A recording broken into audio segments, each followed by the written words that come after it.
The coffee shop on 5th Street looked ordinary from the outside. Red brick walls, big windows, and a green awning that flapped in the morning breeze.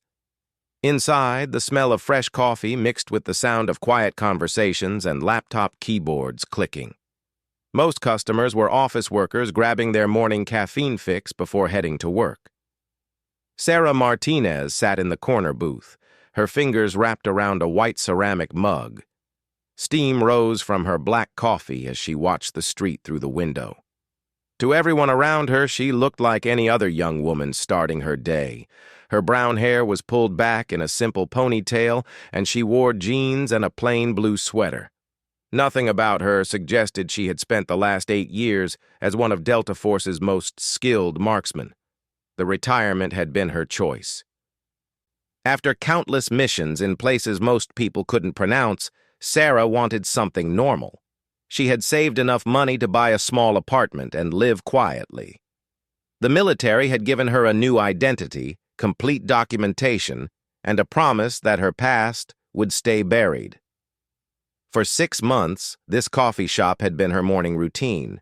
The barista knew her order by heart, and the elderly man who read newspapers at table 3 always nodded hello. Sarah's phone buzzed against the wooden table. A text message from an unknown number appeared on the screen. Package delivery at your location. Confirm receipt. Her blood turned cold. That was the code phrase her old commander used for emergency situations. Something had gone terribly wrong. She looked around the coffee shop with new eyes. The man in the gray suit near the counter hadn't touched his drink in 20 minutes. The woman by the window kept glancing at her phone and then at Sarah. 2 more men had entered and taken seats that gave them clear views of all exits. Sarah's training kicked in automatically. She had been found, and whoever found her had brought backup. Her fingers moved to the small of her back, where a concealed pistol rested under her sweater. The weight felt familiar and reassuring. But 4 against 1 in a crowded coffee shop was bad odds, especially with innocent people around. She needed to think fast and move faster. The barista, a college kid named Jake, was wiping down the espresso machine. The elderly newspaper reader was still focused on the sports section.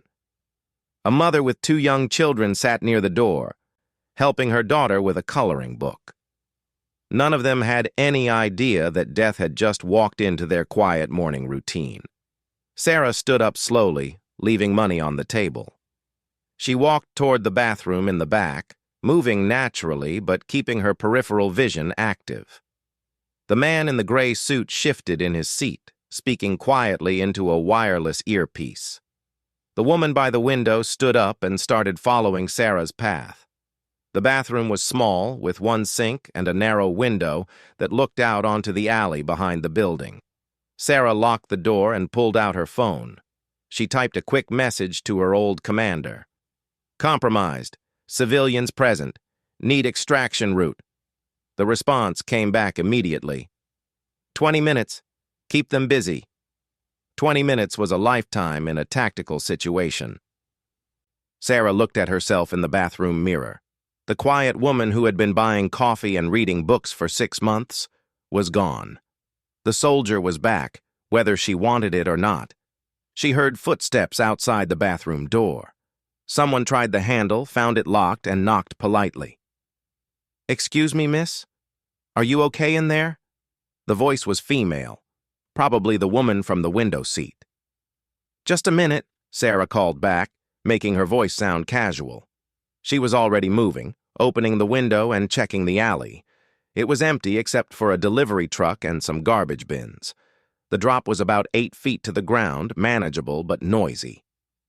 More footsteps gathered outside the door. Sarah counted at least 3 different sets of shoes on the tile floor. They were losing patience, which meant they would make their move soon. She had maybe 2 minutes before they either picked the lock or kicked down the door. Sarah climbed onto the toilet seat and squeezed through the window. The morning air was cold against her skin as she dropped into the alley, landing in a crouch behind the delivery truck. Her knees absorbed the impact easily, years of training making the movement automatic. She could hear voices from inside the coffee shop now, urgent and frustrated. They had discovered her escape route. Sarah moved quickly along the alley wall, staying low and keeping the truck between herself and the bathroom window. At the end of the alley, she paused and looked back at the coffee shop. Through the front windows, she could see the chaos starting. The 4 people who had been watching her were now moving quickly through the shop, showing badges to the terrified barista. They weren't trying to be subtle anymore. The mother with children was gathering her kids and heading for the door, sensing danger even if she didn't understand it. Sarah felt a familiar weight in her chest. These people had found her because someone had betrayed her location, someone who knew about her new life, her routine, her favorite coffee shop. The question was whether they were government agents trying to bring her back for another mission, or enemy operatives who had finally tracked down the sniper who had caused them so much trouble overseas. Either way, they had made a mistake by cornering her in a place full of innocent people. Sarah had spent years learning to eliminate targets without collateral damage. Now those same skills would help her protect the civilians in the coffee shop while figuring out what these people wanted. She pulled out her phone and called Jake, the young barista. His voice was shaky when he answered. "Hello? Jake, it's Sarah, the lady who sits in the corner booth. Listen to me very carefully. Those people asking about me are dangerous. Get everyone out of the shop right now. Use the back exit through the kitchen. Don't ask questions, just do it." "Sarah? I don't understand what's happening. These people say they're federal agents and—" "They're lying, Jake. Get everyone out now or people are going to get hurt." Sarah ended the call and moved to the mouth of the alley. She could see unmarked cars arriving on the street. Men in dark clothing getting out and taking positions around the building. This wasn't a simple pickup operation. Someone wanted her badly enough to risk a major incident in the middle of a busy neighborhood. The front door of the coffee shop opened, and Jake came out with his hands raised, followed by the elderly man with the newspaper, then the mother carrying her youngest child while her older daughter held onto her coat. Sarah counted 8 civilians evacuating safely. At least the innocent people would be clear of whatever was about to happen.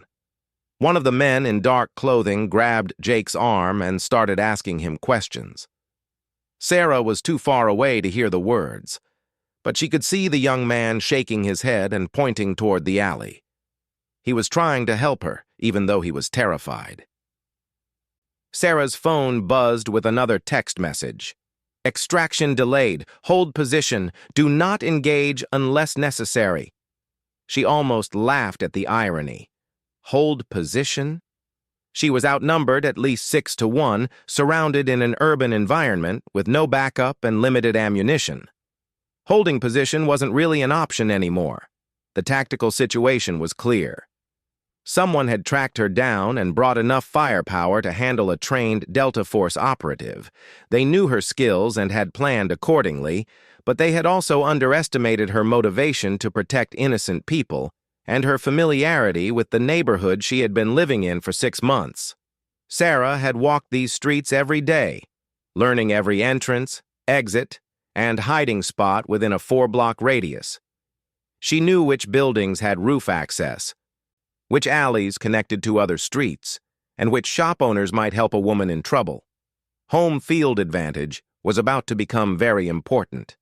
The question that remained was simple. Were these people here to capture her alive, or had someone finally decided that the former Delta Force sniper was too dangerous to let live? The answer would determine how she handled the next 20 minutes. Sarah moved through the narrow alley behind the coffee shop, her footsteps silent on the wet pavement. The morning rain had left small puddles that reflected the gray sky above. She could hear voices behind her, speaking in clipped professional tones. These weren't random criminals or local police. The coordination and equipment suggested military or intelligence training. At the end of the alley, she paused behind a large dumpster and assessed her situation. 3 men were now positioned at the front of the coffee shop, 2 more had entered the building, and she could see movement on the roof of the building across the street. Someone with a rifle was taking an overwatch position, which confirmed her worst fears. This was a planned operation with professional shooters. Her phone vibrated with an encrypted message from her former commander. Hostile team, Russian assets. They want payback for Moscow operation. Rules of engagement are weapons-free. Civilians are clear. Moscow. Sarah remembered that mission clearly. 3 years ago, she had been part of a team that eliminated a Russian intelligence cell operating in Syria. The targets had been trafficking weapons to terrorist groups. But they had also been working for powerful people in Moscow who didn't appreciate having their operations disrupted. Apparently, someone had been patient enough to track her down after all this time. Sarah checked her pistol and the spare magazine in her jacket pocket. 31 rounds total against at least 6 trained operatives. Not ideal odds, but she had worked with worse. The key was picking the right moment and the right position to even the numbers. The building behind her was an old warehouse that had been converted into artist studios. Sarah had walked past it dozens of times and noticed that the fire escape led to a roof with a clear view of the street. If she could get up there before the Russians realized where she had gone, she might be able to turn the tables. She moved along the back wall of the warehouse, staying in the shadows cast by the morning sun. The fire escape was old and rusty, but it looked solid enough to hold her weight. Sarah climbed quickly, testing each rung before putting her full weight on it. The metal was cold and rough against her hands. From the 3rd-floor landing, she could see over the coffee shop and across the street. The Russian sniper was on the roof of an office building about 200 meters away. He was good at concealment, but Sarah had been trained to spot hidden shooters. The small adjustment he made to his scope caught the morning light just enough to give away his position. Sarah continued climbing until she reached the warehouse roof. The surface was flat with several ventilation units and old water tanks that would provide cover. She moved to the edge closest to the coffee shop and looked down at the street. The tactical situation was becoming clear. The Russians had set up a perimeter around the coffee shop, expecting to either capture her inside or funnel her into a kill zone when she tried to escape. The sniper across the street was positioned to cover the most likely escape routes. They had planned this operation well, but they had made one critical mistake. They assumed Sarah would try to run. Instead, she was about to bring the fight to them. Sarah pulled out her phone and called the local police emergency line. When the dispatcher answered, she spoke quickly and clearly. "This is Sarah Martinez at 1247 5th Street. There are armed men outside the coffee shop threatening people. I can see at least 6 of them with weapons. Send units immediately." The police response would complicate things for everyone, but it would also force the Russians to either abort their mission or escalate to a level that would bring federal attention. Either way, it bought her time and potentially backup. Sarah moved to a position behind one of the water tanks where she had a clear view of the street. The Russian sniper was still in position, but he was focused on the coffee shop and the surrounding alleys. He wasn't expecting threats from above and behind his position.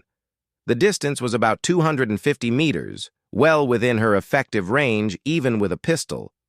Sarah had made longer shots during training, and the morning air was still with no wind to affect bullet trajectory. The challenge was making the shot without alerting the rest of the team to her position. She braced her pistol against the water tank, using the metal surface to steady her aim.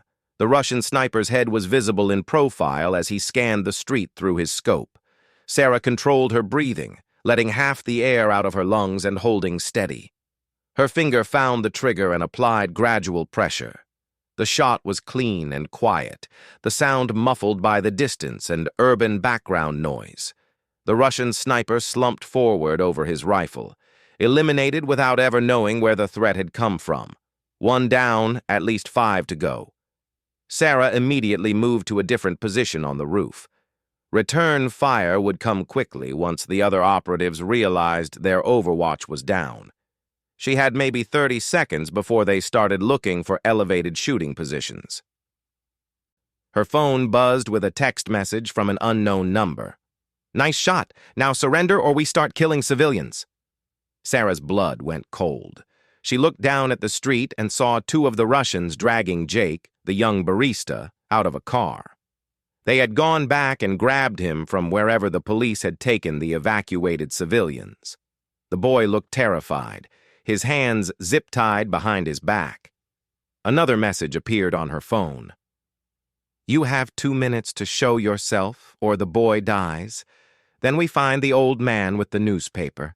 Then the mother with children. Sarah felt the familiar calm that came over her during combat operations. These people had just made their biggest mistake. They thought threatening innocent people would make her surrender. Instead, they had just signed their own death warrants. She moved to the opposite edge of the roof, where she could see down into the alley behind the coffee shop. 2 Russians were positioned there, covering the back exit.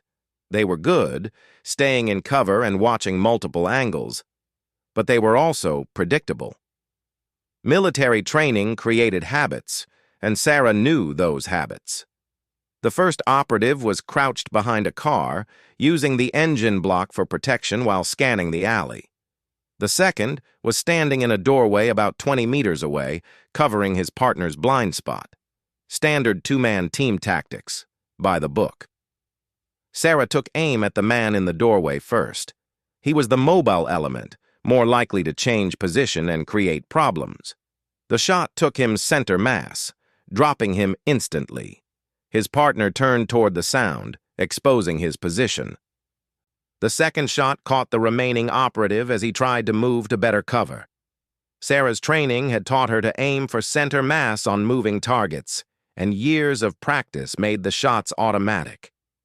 2 more down. Police sirens were getting closer now, their wailing echoing off the buildings. The Russians would have to make their move soon or risk getting caught in a 3-way firefight with law enforcement. Sarah's phone rang. She answered without speaking. You're making this harder than it needs to be, a male voice said.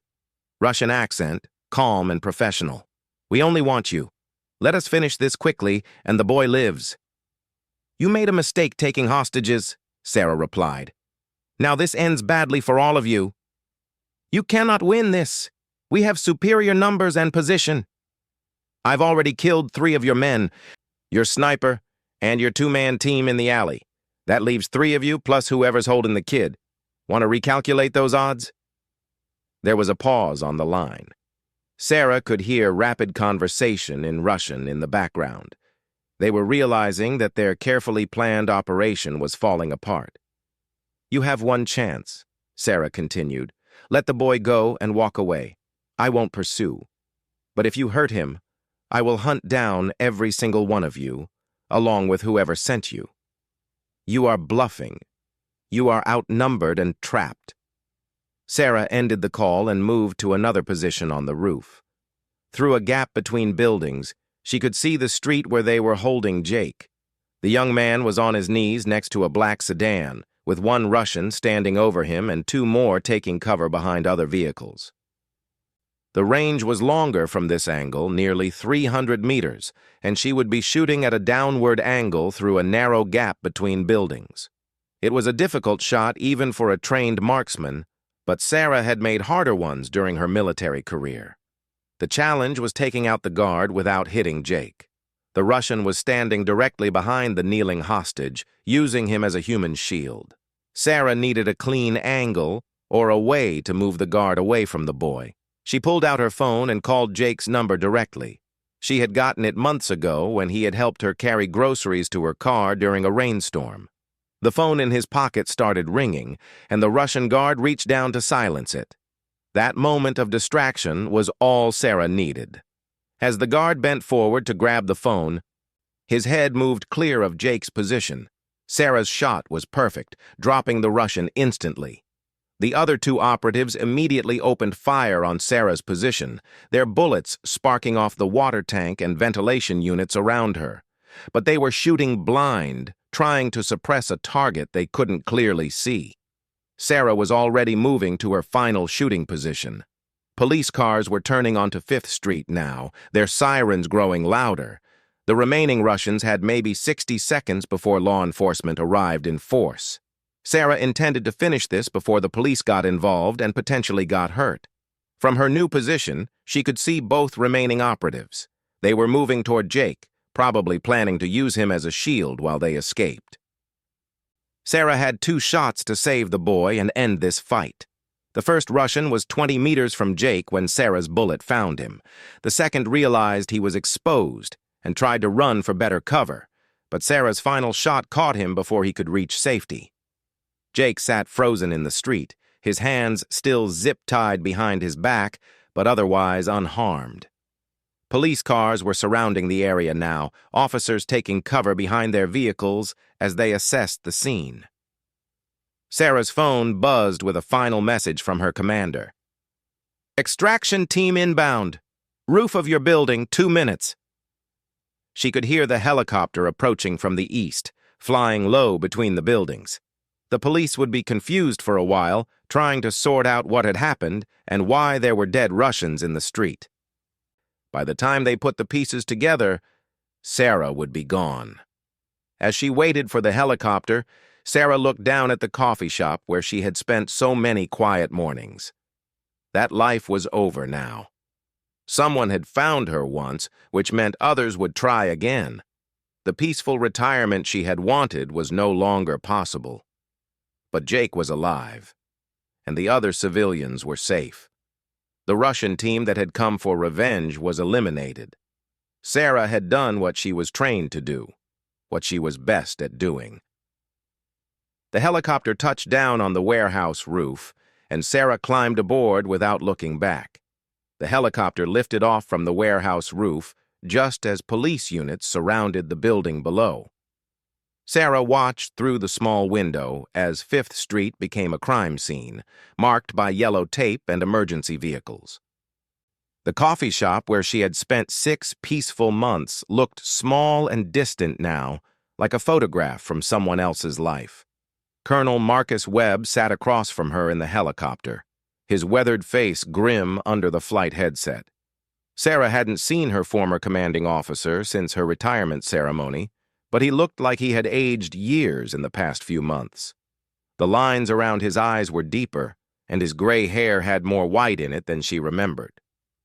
8 objectives neutralized in 12 minutes, Webb said into his microphone, his voice barely audible over the helicopter noise.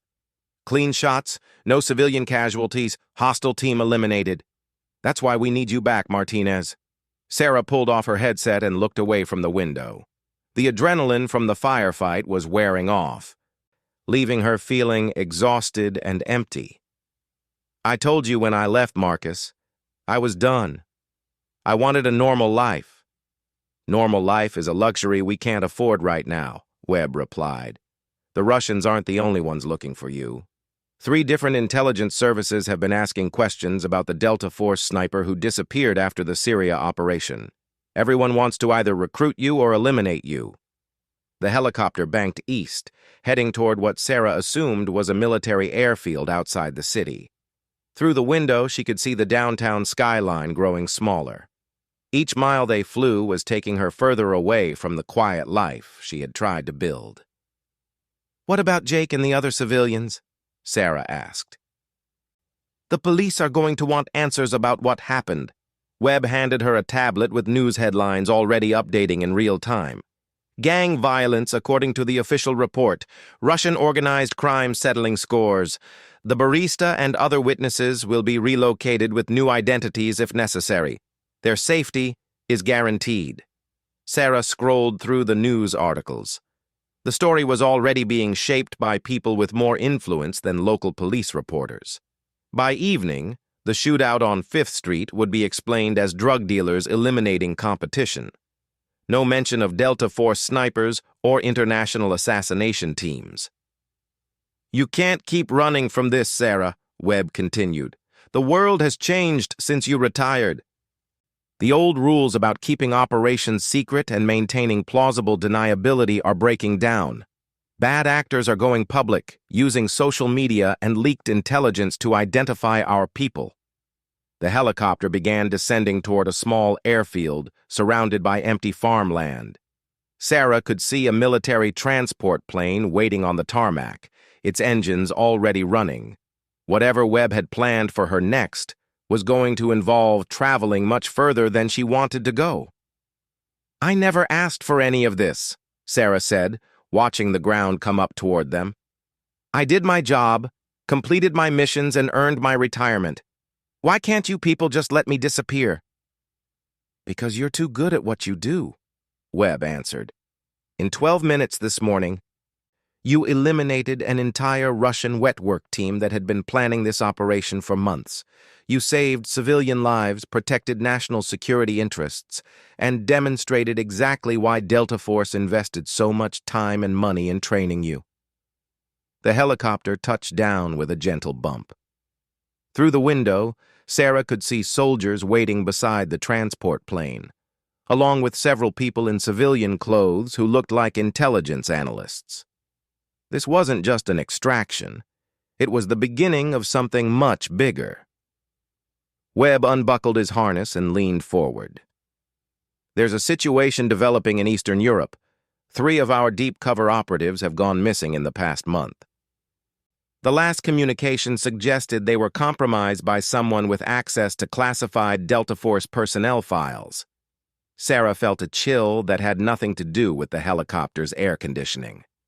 "Someone's hunting Delta Force operatives specifically? Someone with resources, patience, and detailed knowledge of our training and tactics. The attacks on our people are too coordinated to be random. They know our methods, our safe houses, our emergency protocols." The helicopter door slid open and cold air rushed into the cabin. Sarah could smell jet fuel and rain from the approaching storm clouds. The soldiers waiting by the transport plane were standing at attention, but she could see they were all armed and alert. Even on a secure military airfield, no one was taking chances. "What makes you think I can help?" Sarah asked, though she already knew the answer. "Because whoever is behind this made a mistake when they sent that Russian team after you. They revealed their methods, their resources, and their limitations. You've seen how they operate firsthand. More importantly, you've proven you can beat them." Sarah climbed out of the helicopter and walked toward the transport plane. The soldiers snapped to attention as she passed, and she realized that word of the morning's events had already spread through military channels. She was no longer just a retired operative trying to live quietly. She was the sniper who had taken down 8 enemy agents in 12 minutes.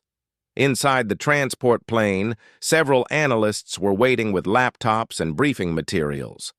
Sarah recognized the setup from dozens of mission planning sessions during her active duty years.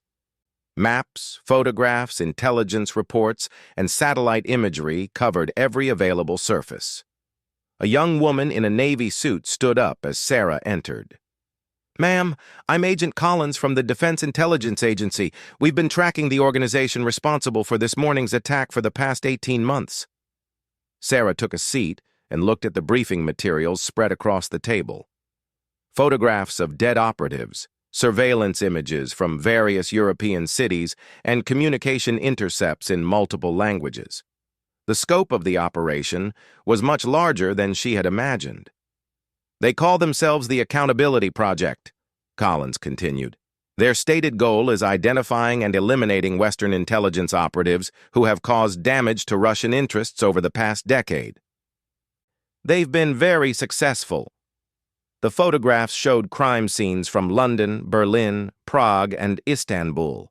Former CIA, MI6, and French intelligence operatives found dead in circumstances that looked like accidents or random crimes. But the pattern was clear once you knew what to look for. "How many people are we talking about?" Sarah asked.